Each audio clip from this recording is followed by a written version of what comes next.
AstroCass, back with another astrology update. Thank you so much for joining me. If you're new to my channel, then this is a place where we always discuss things around astrology, spirituality, healing, health, wellness. So thank you so much for coming to my page. And if you are new, please subscribe to my channel and help me build my channel, my branding. I would really appreciate that. Sometimes the algorithm isn't overly that nice, and there are a lot of people that are here on YouTube, but if you like my content around astrology and the way I share things, then please don't forget to subscribe, give me a like, comment below, interact. It's that great energy exchange between us that helps me bring out some more videos and updates for you. But we're going to be talking about the upcoming T-square that is going to involve that massive conjunction between Jupiter and Mars. And then it isn't a bigger part of this T-square aspect. So this involves Saturn that's in Pisces, Mars and Jupiter that are conjunct in Gemini, and then Venus that's in her fall in Virgo. Now, a T-square is basically when we have two planets opposite each other and then they square a planet or two planets that are in the middle point of that T-square. So essentially you have Saturn over here, Venus over here, so opposite each other, and then they both square Mars and Jupiter down the bottom. That's known as a T-square. I won't go in more in depth. I can do a longer video on aspects. Sorry, that's just my little boy in the background. If you can hear him playing and yelling out to me, that's why. Today's the only day that I get to film, but he's at home with me today, so we will just roll with it. Now, this T-square aspect is going to be really important globally. We're going to feel this in many different countries. I have looked a bit into individual charts for nations and countries. However, I've been sharing that more on my other social media, so definitely check the link below for all my information for my TikTok, all the other socials down below, because I have been sharing quite a lot on there. Also, if you want to book a private reading, all the information's below. I do astrology and tarot card readings as well, so reach out if you need any supports there.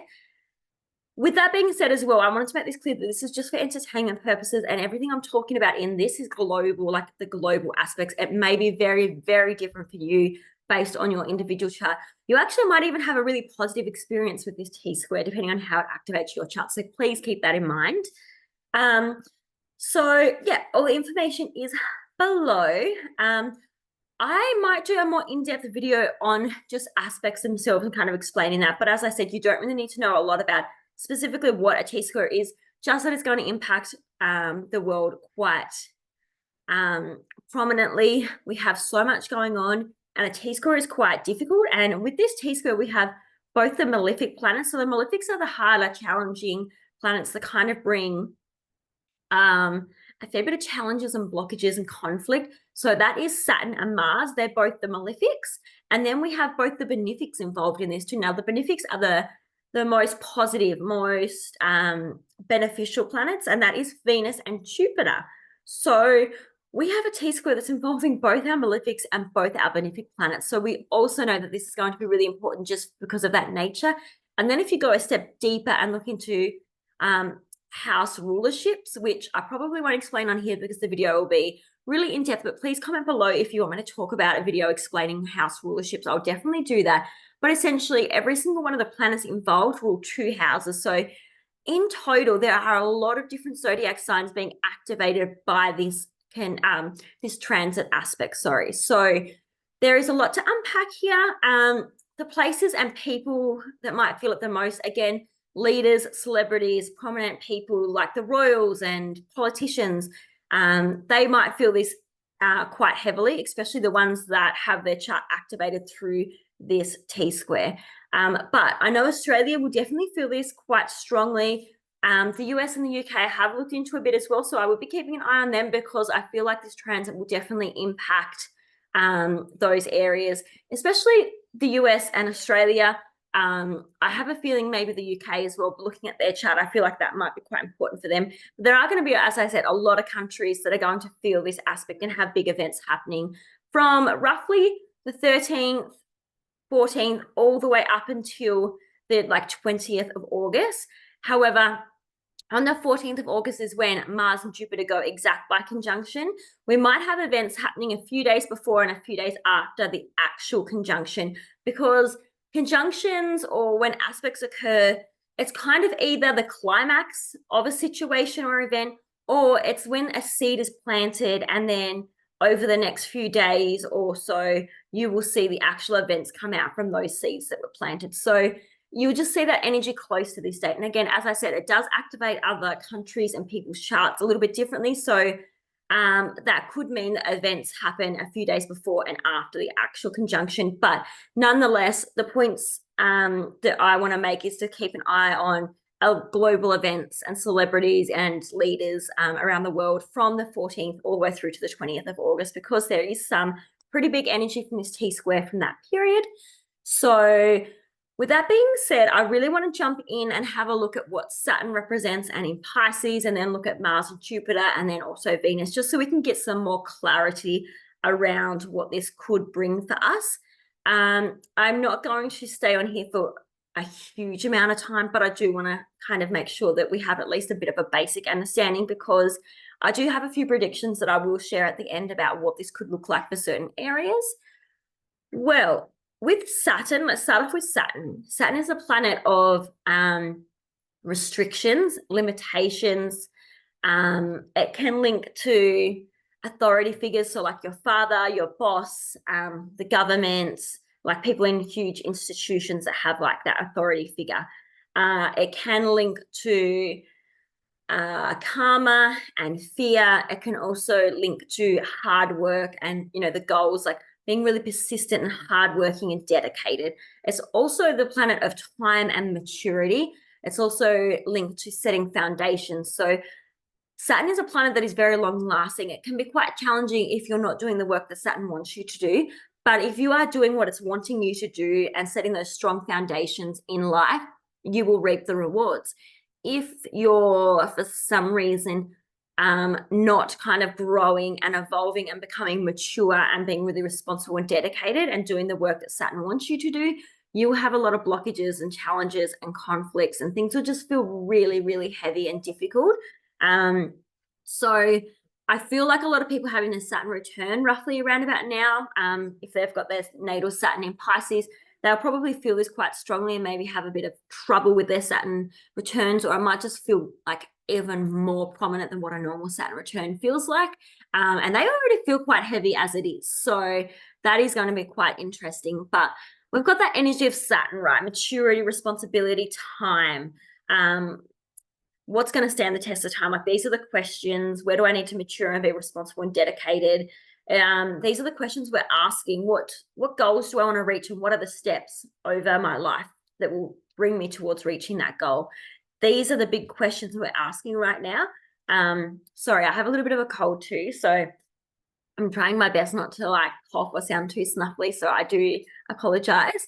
But I really wanted to make this video for you. And unfortunately, my little boy is in daycare most of the time, so he brings home lots of germs. So just bear with me. I really appreciate your patience. Now, when Saturn's in Pisces energy is all about, it links to the ocean, sea creatures, water, because Pisces is a water sign, so just anything to do with water. It can link to restrictions of water, so like not having enough water, or like just global issues with water. So whether that's like, for instance, like floods, those sorts of things can all be linked to that kind of watery energy. Pisces also links to creativity. So think music and art and creativity. It also links to spirituality and religion, more so spirituality, but religion is a part of spirituality. So that kind of does come up. Because Pisces, the 12th house, and Neptune, they all rule over your intuition. It's a water sign, and spirituality. It links to isolation, withdrawal, spending time alone. It links to retreats. It links to institutions. So think prisons, mental health wards, hospitals, anywhere where you're kind of confined and restricted. That's kind of that Saturn in Pisces energy. It can also link to immigration and traveling overseas, living overseas, moving overseas. It can link to working really hard behind the scenes, those sorts of things. The 12th house also links to, and Pisces energy also links to being very compassionate, being very empathetic, being very humanitarian. It's about charity. So think like, Salvation Army, all those places that you donate money to, or third world relief kind of charities. It links to all that, like having to be charitable and helping people in need. That is all that kind of Pisces energy. So keep that in mind, because that theme is going to be really important when I talk about my predictions a little bit later. Then we've got the energy of Mars and Jupiter both in Gemini. So Mars is the warrior. It's the planet of action, passion, motivation, desires, what we're fighting for and what we're fighting with. It shows where we're putting all of that energy and our actions that we're taking, right? Mars is the planet that can show competition and conflict. It links to surgeries, blood, war, weapons, all those sorts of things. And Mars rules Aries energy as well as Scorpio energy, so that can kind of be tied in a little bit as well. Now, when Mars is in Gemini, think about cutthroat words, violent words, aggressive, assertive communication and words. So this could link to like swearing. It could link to no BS type communications. It can link to also people taking action, because Mars is action, on what they're seeing in social media or in the news, because Gemini energy rules over gossip, it rules over thieves, it rules over trickery, transportation, so trains, cars, buses, short distance travel and transportation. It can link to neighborhoods, like your neighborhood that you live in, siblings. That's all that kind of third house Gemini type energy. So those themes will probably come up quite a lot with this. It also rules over like the market, because Gemini and Mercury are like the merchant. So, you might see quite a lot with that type of energy showing up as well. With social media and the news and communication being highlighted so much, I definitely can see people taking a lot of action on what they're seeing in the news based on their beliefs, because Jupiter's involved in this as well. And Jupiter's about our beliefs, our belief system. It also links to foreign lands and culture and foreign people. So it could relate to immigration a little bit here. It also links to, as I said, traveling overseas, traveling, higher educations, university, philosophy, spirituality in a sense can be tied into this, and religion as well with that Jupiter type energy. It can be involving some mentors, some life coaches. Jupiter energy is also about like luck and abundance and blessings. It can also involve like humor and joy and optimism, with Jupiter being involved in this story. I'm just trying to think if there's anything else that I kind of missed that's important to discuss with Jupiter energy. Oh yeah, courts as well. So the legal system and courts. So laws and the legal system are also involved in this. So when Jupiter is in Gemini, this is really telling me that there's a huge focus on expanding our knowledge and our belief system through the information that we're getting through social media and through the news and through our neighborhood, close-knit neighborhood. So there's a lot of gossip, there's a lot of information. Jupiter is expanding all that information. Like, we're getting an abundance of information. Like, if you want to know something, you want to Google it, you can jump on the internet, you can jump on social medias, the news. Like, there are so many ways that we can access information. So there is almost like an oversharing, which can really flood our nervous system and can be really challenging. And then we've got Mars there as well. So we've got Jupiter kind of inflating that Mars, that conflict, that aggressive type of energy. And then we've got Saturn that square these planets. Now, a square is tension and conflict between the planets. It's challenges, right? So the planets aren't getting along when there's a square there. Now, Saturn and Mars are both malefic planets. Again, this adds another layer of challenges.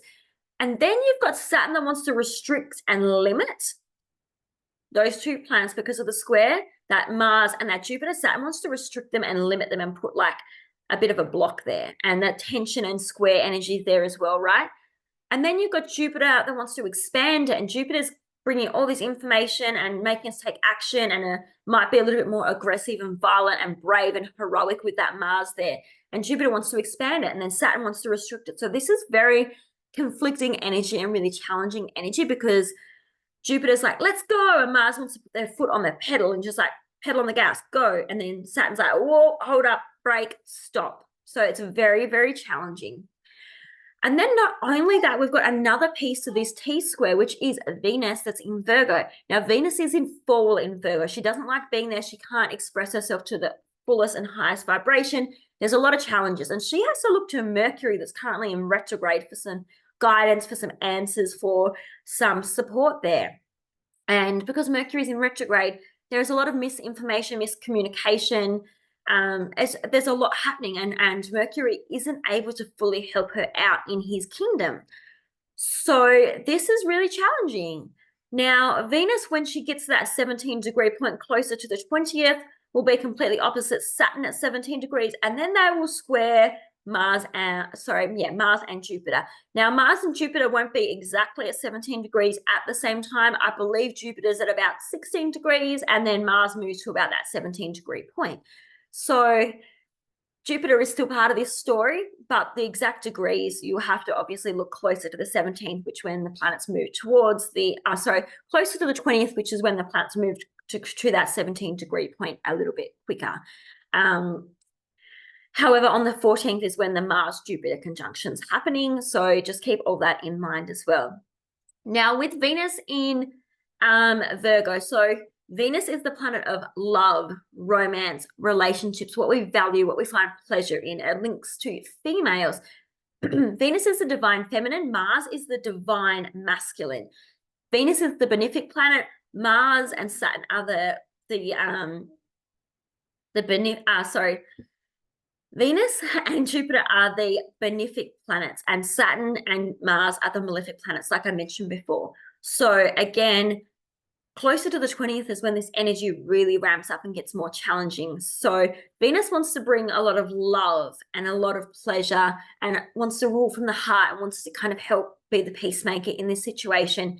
She's in Virgo, where she can't do everything that she wants to do. She can't help as much as she would like to. Now, Venus in Virgo energy is about being critical, analytical, focusing on the small details. It's very organized, very much about structure, routine. It links to the day-to-day activities that you do at work or in your day-to-day life, like the routine you've got. It also links to health and fitness, doctors, vets, pharmacists, anything and herbal medicine, anything that's kind of that natural earthy energy, which is that Virgo side of things, but anything where you're being of service. So that could look like any kind of healing role or company, basically. But what this is telling me, because you've got Pisces and Virgo energy, which are really both focused on healing. So Pisces is more spiritual and soul healing, whereas the Virgo energy is more like physical healing of the body. However, both those zodiac signs and the houses deal with healing of some sorts, and hospitals and nurses and doctors. So we've got to keep all that in mind when we come to my predictions, that there is a huge focus on this area, okay? Again, we've got Gemini and Virgo energy playing out in this story, and they're both ruled by Mercury, so we really want to keep a big eye on what Mercury is doing, and Mercury, as I said, is in retrograde right now. And we'll move into Leo very, very, very soon. So it goes from 4 degrees Virgo through to back down to Leo. I think it gets to about 21 or 22 degrees in Leo before it stations direct and starts to move forward again. But what Mercury is doing is going to tell us a huge part of this story, because it rules both that Gemini house and that Virgo house, where this T-square is very prominent and occurring. With all that being said, I really hope that kind of gives you some information about what types of energies are coming up during this time based on the planets and what's happening there, right? So Venus is trying to bring peace and love and trying to be the peacemaker, right? You've got Jupiter expanding Mars and expanding that conflict and that action and that bravery and, the more competitive side of us. And then you've got Saturn that's trying to get those foundations set and is trying to get us to be really mature and hardworking. And they're all working against each other. It's very challenging. They're not able to do what they want to do. They're all playing off in their own way and causing conflicts to each other. What this can look like globally, my predictions, I'm from Australia, so I've been looking at Australia quite heavily. And what stands out to me, because the fact that it is hitting our Mars that's in Jupiter and a few other things, I can link more of the actual aspects in the description below. But this is telling me that Australia could have some massive issues with their country and their identity, because Mars is activated in their natal chart with this T-square. And they are in Aries rising, which means Mars rules their physical body, their identity, right? The Australian people. So you've got that as a part of information that we want to keep in mind. We also know that Gemini energy and this Mars and Jupiter are playing out in an area that could involve cars, train stations or trains, even to some degree flights and airports. However, I probably won't expect much at the airports, but possibly that could show up. I more so feel it could involve trains, a train station, cars, a highway, a bridge, like a car bridge. It could also involve boats because of the bridge element. That's all kind of transport related, which is that Gemini energy. And Gemini is the merchant. So possibly we could see an issue with a bridge or a boat and transport, a car.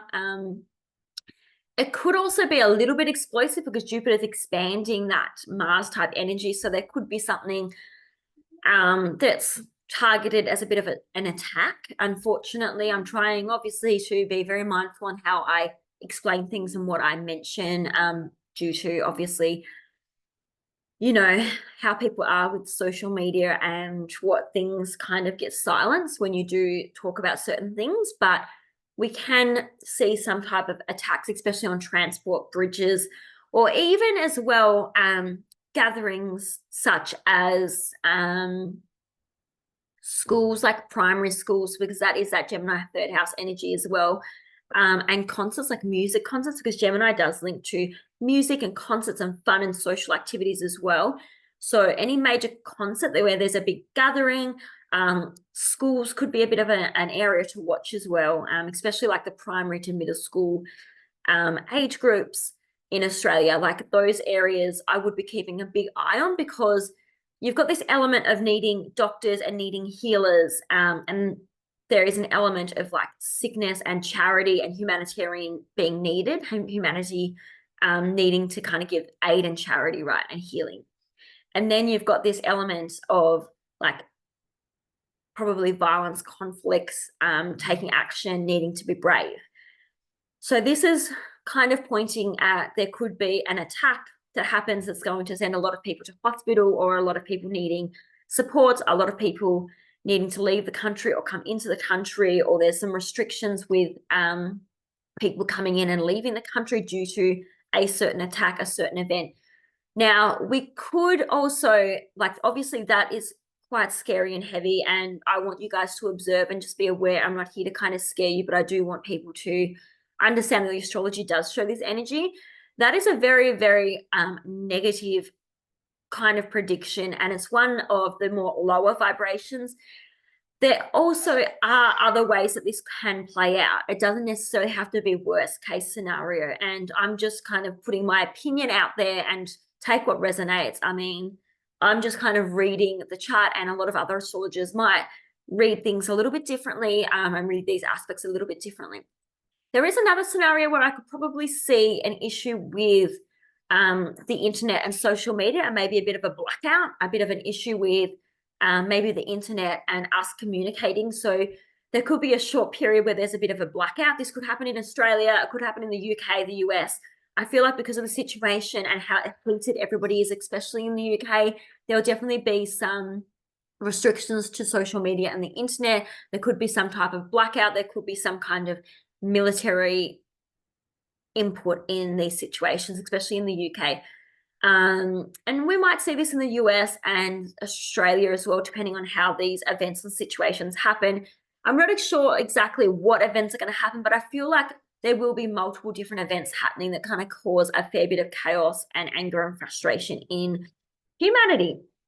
And I want to remind everyone to, you know, kind of ground yourself, try and remain calm and remain an observer as much as possible. Try not to be triggered. I know these things are really challenging. That's what they want from us. They want the fear. They want us to be triggered, whether it's certain groups that are causing these acts, or people in power kind of pulling the strings. They want us to give us their energy, and fear and love are the biggest energies that we can give. And so if they can cause a huge amount of fear and harvest that energy, they definitely will. So I'm not saying that these events aren't happening and they're not going to be extremely scary and triggering, but we need to just try and remain grounded and be an observer. And we need to send a lot of love and healing everywhere around the world. We also want to be really mindful and just compassionate and kind to each other and help people out. And remember that, you know, what we see on social media sometimes can be a bit of a trick, or it can be a little bit manipulated. And at the moment, we're getting so much information, and anyone can put whatever they want on social media. We've also got the influence of like AI and those sorts of things. Telling what's real and fake right now is going to be really challenging. Telling what's gossip and what's kind of like lies or misleading, it's going to be really challenging. So we really have to be discerning. We really have to look at that Virgo energy and what are the actual facts. Look for the details, the small details. Sit with your intuition and your spiritual religious side, and come from the heart and try and find out what makes sense to you and what is your reality. So that's going to be very individual for people, and none of us are perfect. We're all probably going to get triggered and upset, and we're allowed to be upset because some of these things are going to be really heavy and difficult. But just be mindful and self-aware that we need to try and raise our vibration, not lower it. And that's kind of what we've had from, I guess, the last few years. There's a lot of fear and a lot of challenges and a lot of conflict. And I feel like we've been kept in this lower vibration for so long. And we really need to kind of burst out with a lot of support and love, and join together, not be separated. But I really hope that that's given you some insight. And I might post a little bit more about people to watch. I think the royals are going to be really big to watch. I think obviously Trump and the elections and Kamala are going to be really big to watch. There are a few other celebrities that I've spoken about on my other social medias and their charts. So definitely pop over there and have a look. Locations wise, the biggest places are going to be obviously Russia, the UK, the US, and Australia to watch right now. Russia being because there is a chart that actually shows, and there are a few different ones out there for Russia, but there is a nation chart that shows Russia being a Virgo rising, and there's some that show Russia being a Leo rising. Now, again, Leo energy, we do have the, if they are a Leo rising, we do have that Mars opposite Pluto aspect coming up in November and December. It's going to be quite heavy for them, which shows that maybe the events happening right now are kind of leading to the big Mars-Pluto opposition energy.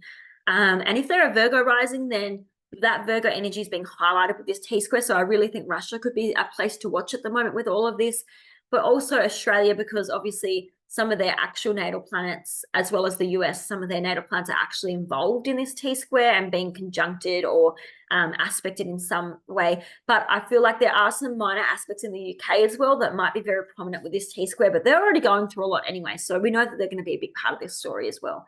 But I hope this information has been super helpful. As always, please like, subscribe, comment below, interact with my video to kind of help me. I would really appreciate that energy exchange, and I will catch you in the next one very soon. Bye.